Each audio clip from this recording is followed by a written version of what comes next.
Estamos todos chocados, consternados e para refletir sobre essa violência envolvendo jovens dentro e fora das salas de aula, falar sobre o comportamento ou o que leva a atitudes tão extremas e cruéis, convidamos para um bate-papo o juiz Vladson Couto Bittencourt, da Terceira Vara da Infância e Juventude de Vitória. E aqui com a gente também o psicólogo, doutor e professor Rafael Balbi. Obrigado pela presença dos dois. Muito obrigado. Obrigado. Bom, professor, eu quero começar com o senhor, o senhor que é especialista nessa área de comportamento. O que leva um jovem a cometer esse tipo de crime?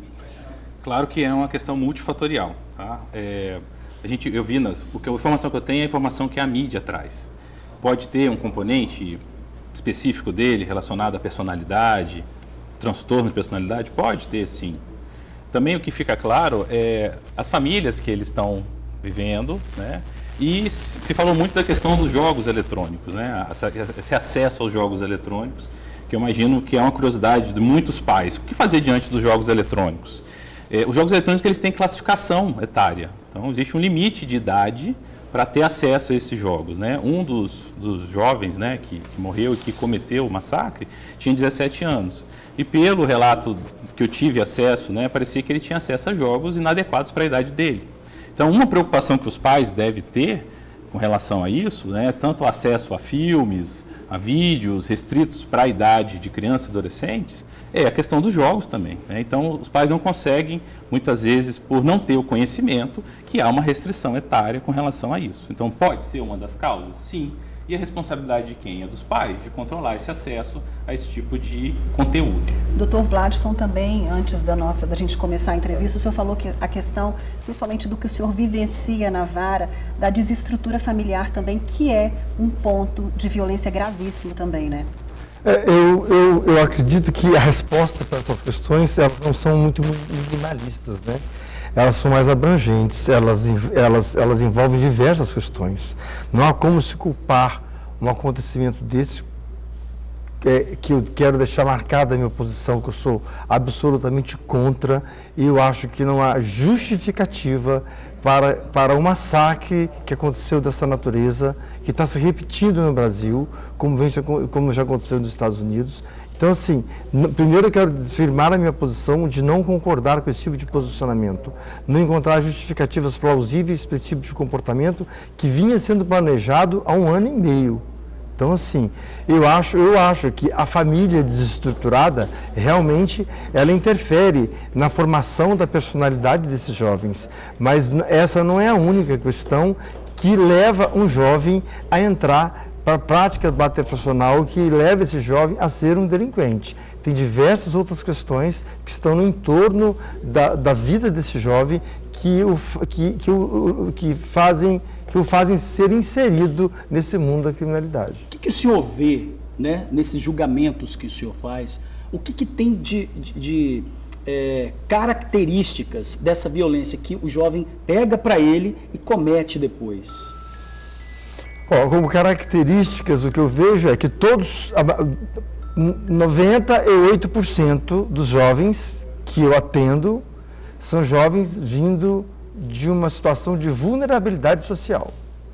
São jovens onde as políticas públicas básicas não chegaram nem a ele, nem à família dele. Essa é uma realidade. Eu não quero dizer que todo jovem pobre tem autorização para matar, nem para roubar e nem para delinquir. Há exemplos de várias pessoas que moram em sociedades carentes e que levam a vida digna e correta dentro dos seus padrões econômicos, né?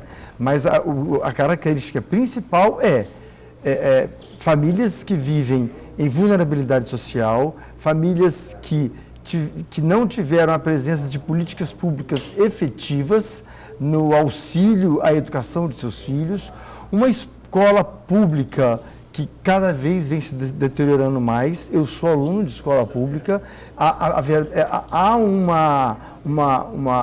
acréscimo na violência dos alunos na escola pública, mas há um decréscimo também na qualidade do ensino público, também há. Proporcional, possivelmente, né? É bem proporcional. Então, assim, eu acho que há que averiguar Por que esse aluno não tem sensação de pertencimento dessa escola? O que leva um aluno que estudou na escola durante anos, sair dessa escola e durante 1 ano e meio ficar planejando voltar nessa escola para poder atingir, matar desafetos e pessoas completamente inocentes que nunca tiveram ligação com ele. Eu estudei no Colégio Maria Ortiz, que eu tenho um grande amor por aquela escola, eu jamais imaginaria entrando um dia naquela escola e praticando qualquer ato de violência lá dentro. Pois é, Rafael. E o que, assim, eu tenho certeza que nesse momento muitos pais estão se questionando, refletindo sobre essa situação. É possível identificar num filho um comportamento assim, um comportamento mais violento? Como é que os pais em casa, eles podem estar né, conversando com seus filhos sobre essa situação? Porque é uma situação que traumatiza todo mundo, né? Traumatiza o Brasil, traumatizou São Paulo e o Brasil inteiro, né? Todo mundo consternado, todo mundo chocado. Sim, primeiro eu gostaria de marcar minha posição. Tudo que o Dr. Vladson, né? Vladson. Isso, falou, faz todo sentido. As questões de políticas públicas são importantes. Os pais precisam desse apoio, dessa orientação.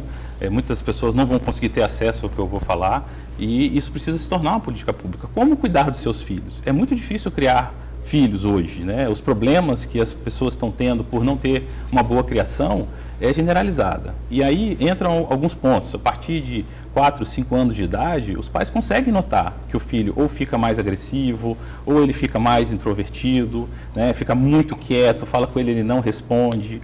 E aí, uma coisa que eu estava conversando com o doutor no início era sobre a questão da violência. A violência ela é aprendida. Né? A violência não é inata, né? É necessário um ambiente violento para que se aprenda a ser violento. Então, se esses adolescentes, né, cometeram esses atos, esses jovens cometeram esses atos, houve algum lugar para aprender essa violência. E muitas vezes a violência é aprendida dentro de casa.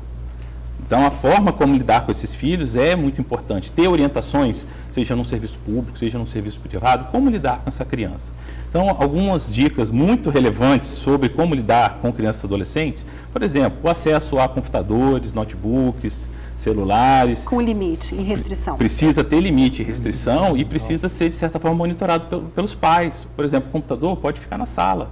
Um adolescente que tem um computador no quarto é algo que pode ser perigoso. Não estou dizendo que é perigoso, estou dizendo que pode ser perigoso. Né? O acesso ao tablet por uma criança com rede, né, acesso à internet, pode ser perigoso. Com quem que essa criança está conversando? Por isso que tem que ter o acesso, né? E assim, eu vou até, antes de perguntar para você, que você também, quem não sabe, o Jorge também é professor, e essa questão da violência também, ele vivenciou em Escola da Serra também, ele pode, né, dar o depoimento, é importante também.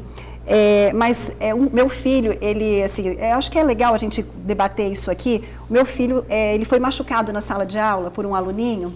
E aí, isso faz parte, né, da geração, assim, ok, brigas, assim, comuns que os alunos mesmo resolvem, mas foi se verificar depois que o aluno que bateu, o pai, gostava de lutas, assim, ver lutas, ver jogos. Então, assim, realmente, isso que o senhor falou é importante mesmo. Ele aprende, de certa forma, esse exemplo dentro de casa, né? Então, assim, vale toda uma reflexão, que às vezes o comportamento do seu filho é reflexo do que você está passando para ele em casa, ou deixando ele participar também, né? E, né, com a idade, por exemplo, não é para ver uma luta, um boxe, alguma coisa assim. Ele vê, acha aquilo normal e se reflete numa sala de aula. Sim. Pois é, eu, enquanto experiência como professor, já fui ameaçado também. Um aluno ameaçou jogar uma cadeira em cima de mim. Isso quando eu comecei, né, a dar aula há 15 anos. Então você fica naquela situação, e a gente viu que muitos professores não denunciam porque realmente eles têm medo. Muitos são DTs, contratação temporária, então eles têm medo de perder esse emprego.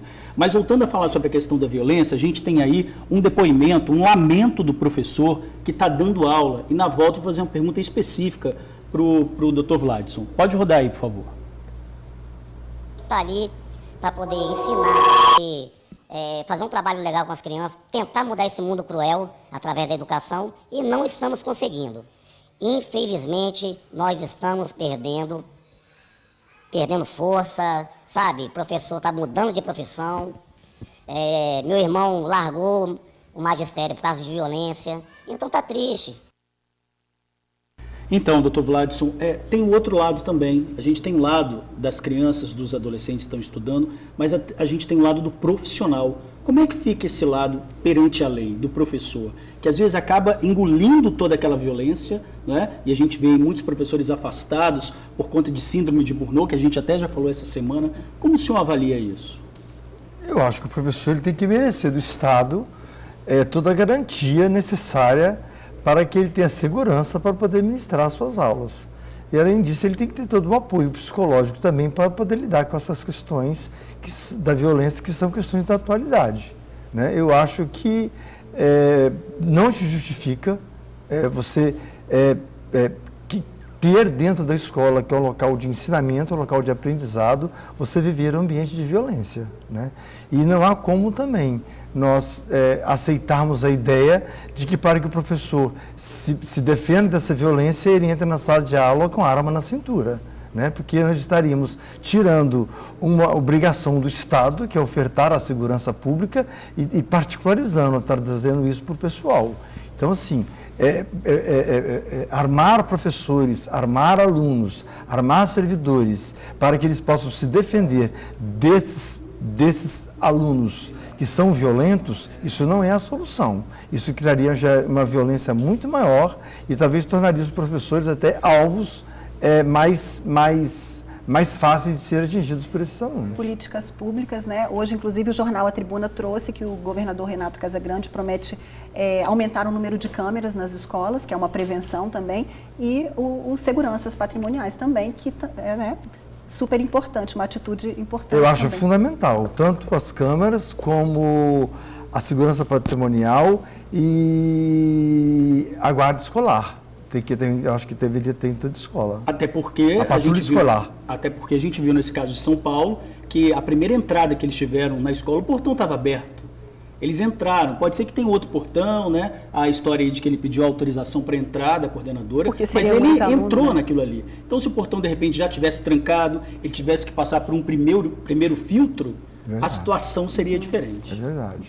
Nós agradecemos a presença, muito obrigada por esse bate-papo, inaugurando aqui a nossa salinha depois da estreia. Obrigada a vocês. Obrigado a vocês também. Muito Eu obrigado. também quero agradecer e firmar mais uma vez a minha posição de consternação e de estar absolutamente contrário a esse tipo de atitude tomada contra inocentes. Todos nós. Obrigada. Ok, doutor. Obrigado.